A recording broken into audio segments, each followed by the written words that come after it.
Bonsoir Ombline, bonsoir à tous. Mayedine Mekhissi, décidément imbattable sur 3000 mètres steeple. 4e titre européen dans cette discipline pour le Français et 2e médaille pour les Bleus à Berlin. Lui a toujours la tête dans les étoiles. Blaise Matuidi, champion du monde de foot, il s'est confié à Europe 1 ce soir. Sa vie a changé en un mois, vous l'entendrez. Et puis les orages dans le sud-est, un touriste allemand disparu dans le Gard, un camping évacué, des bâtiments inondés. Mais ça se calme ce soir, nous dira Valérie Darmon.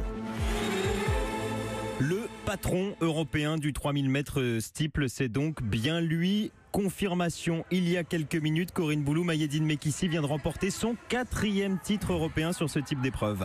Ouais, increvable, Mayedine Mekhissi qui se couvre d'or européen pour la 5e année consécutive, pour la 5e fois consécutive, sur 3000 steeple, c'est la 4e fois, comme vous l'avez dit, qu'il remporte ce titre.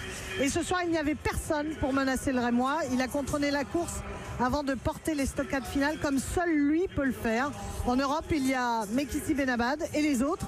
Et il vient de nous confier qu'il voulait définitivement marquer de son empreinte l'histoire de son sport. Eh bien, c'est fait ce soir et terriblement bien fait.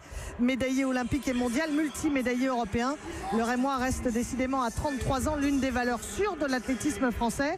Il apporte donc une 2e médaille d'or au clan tricolore et on en restera là ce soir puisque Solène Ndama, sur qui reposaient les derniers espoirs de médaille tout à l'heure sur le 100 haies pour sa première grande finale, eh bien la championne d'Europe junior n'a pas pu terminer la course. Elle a fait des fautes sur le 100 haies, mais elle gardera un bon souvenir de ce championnat parce qu'elle n'a cessé d'améliorer son record. 4e, Ludwig Vaillant sur le 400 haies. Il échoue au pied du podium, le jeune Martiniquais. Et Ninon Guillon-Romarin termine à la 5e place du concours de saut à la perche. Merci Corinne Boulou. Et donc on rappelle ce titre européen, nouveau titre européen presque facile il y a quelques minutes en 3000 steeple pour Mayedine Mekhissi. Et puis c'est passé dans la douleur ce matin pour Pierre-Ambroise Bosse, qualifié pour les demi-finales du 800 mètres. Ce sera demain. Et quand un champion peut en cacher un autre, eux nous ont fait vibrer il y a un mois en Russie, une 2e étoile pour l'équipe de France de foot que Blaise Matuidi est rentré fêter chez lui à Troyes dans l'Aube cet après-midi.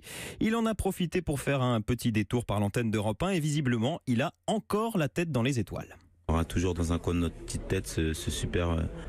Pas dans un petit coin, mais on aura vraiment en tête ce super moment que l'on a passé et le fait de savoir qu'on est champion du monde. Vous parliez de vos enfants au quotidien. Est-ce que quelque chose a changé? Didier Deschamps disait que votre vie allait changer. C'est le cas pour l'instant? Oui, c'est le cas. Il avait bel et bien raison. On va en profiter un maximum. Après, qu'est-ce qui change là, depuis un mois? C'est le regard des gens, les remerciements. C'est vrai que moi j'ai essayé de couper un peu en allant me reposer à l'étranger et même là-bas aux États-Unis, là où j'étais, j'ai eu des remerciements de la part de beaucoup d'Américains et ça m'a marqué parce que là-bas c'est pas le football, c'est pas forcément le. Là-bas le foot c'est le foot américain, c'est pas le soccer, le football que vous pratiquez. Voilà exactement donc. Mais les Américains vous reconnaissaient? Exactement. Donc ça démontre l'ampleur de ce que l'on a fait et pour nous c'est d'autant plus gratifiant. Le milieu de terrain de l'équipe de France, Blaise Matuidi, tout à l'heure dans Europe Soir avec François Geffrier. Europe 1, 22h04. L'actualité ce soir, c'est aussi le sud-est de la France sous des orages très violents et très soudains. Aujourd'hui, 1600 personnes évacuées dans l'Ardèche et le Gard. Et dans le nord du Gard, on est sans nouvelles d'un touriste allemand de 70 ans qui encadrait une colonie de vacances au bord de la rivière Ardèche qui s'est transformée en torrent après des trompes d'eau. Écoutez les précisions du colonel Sébastien Baudou de la gendarmerie du Gard. Cette colonie, elle était sur un site qui n'était pas un camping, mais elle faisait du campement sur un site a priori privé. Et on a un homme de 70 ans qui faisait partie des Allemands de la colonie et qui, lui, est porté disparu. Ils avaient apporté avec eux une caravane où il y a une caravane sur le toit. Il s'est réfugié dans la caravane. La caravane a été emportée. Elle a été retrouvée entièrement disloquée. Et pour l'instant, on est sans nouvelles de cet homme de 70 ans. On a quand même 150 gendarmes qui sont déployés, 2 hélicos bleus de la gendarmerie qui ont déjà fait 2 secours et litreuillage et qui là continuent à faire les reconnaissances des 2 vallées pour vérifier qu'on n'a personne d'autre en détresse ou en difficulté, sachant que tous les campings de la vallée de la Cèze et de la partie rivière Ardèche qui circule dans le Gard ont été évacués ou alors les personnes ont été mises à l'abri. Le colonel Sébastien Baudot au téléphone de Pierre Herbulot et dans le Vaucluse, les caves des hôpitaux de Bolène et de Valréas ont été inondées. À Avignon, la centaine d'enfants d'un centre de loisirs a été évacuée par précaution. Comme si l'affaire Benalla avait soudé les oppositions. Adieu vieille querelle entre gauche et droite. Pour son université d'été fin août à Marseille, Jean-Luc Mélenchon a convié des parlementaires de gauche, bien sûr, socialistes, communistes, et surtout des parlementaires de droite venus des Républicains, Virginie Riva. Oui, c'est inédit. Jean-Luc Mélenchon souhaite lui-même organiser le débat avec les autres oppositions. Les invitations ont donc été lancées à certains parlementaires bien précis. Olivier Marleix viendra parler de la vente par l'État du groupe Alstom. C'est une opération contre laquelle la France insoumise s'était élevée. Le député LR était président de la commission d'enquête parlementaire. Il explique pourquoi il a accepté. Je pense qu'il n'y a pas de lépreux dans notre pays. Je pense qu'au contraire, les Français se posent un certain nombre de questions, notamment industrielles, sur cette façon dont la mondialisation expose de plus en plus nos économies, dont la mondialisation s'accélère. Je pense que c'est un sujet que la droite n'a pas intérêt à laisser à la seule France insoumise. Après, vous savez, les réponses qu'on apporte, vous aurez bien compris, elles sont assez radicalement différentes. C'est une occasion de débattre.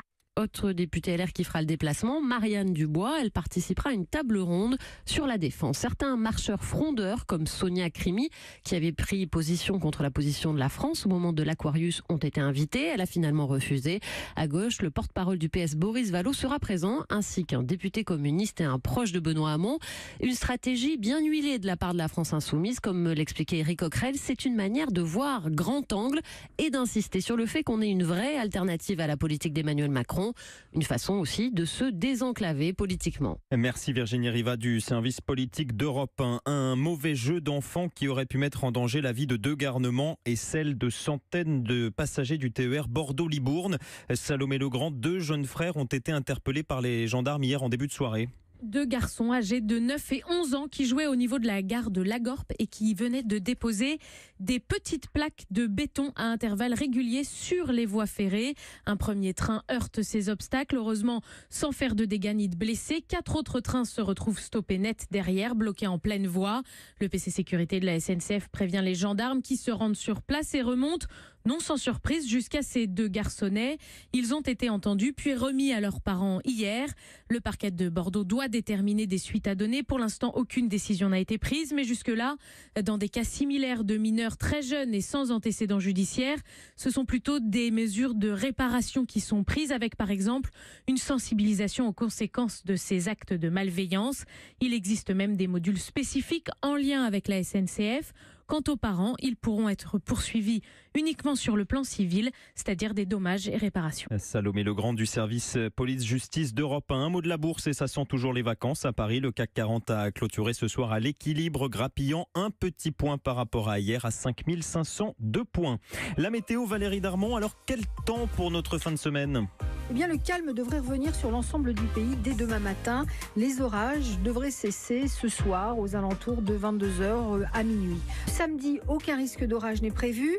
Dimanche, une évolution orageuse modérée est attendue en fin de journée sur le sud-ouest de la France. Et demain, le ciel redeviendra ensoleillé sur la moitié sud, plus variable au nord et nuageux et pluvieux le long de la Manche. Les températures sont fraîches, avec le matin des valeurs entre 9 à Brive-la-Gaillarde ou encore Guéret et 22 degrés à Bastia. À Paris et Strasbourg, il fera 13 degrés. Et l'après-midi, les températures évolueront entre 18 à Boulogne-sur-Mer et 33 à Nice. Donc température contrastée entre le ciel nuageux du nord et le plein soleil du sud. Merci Valérie Darmon.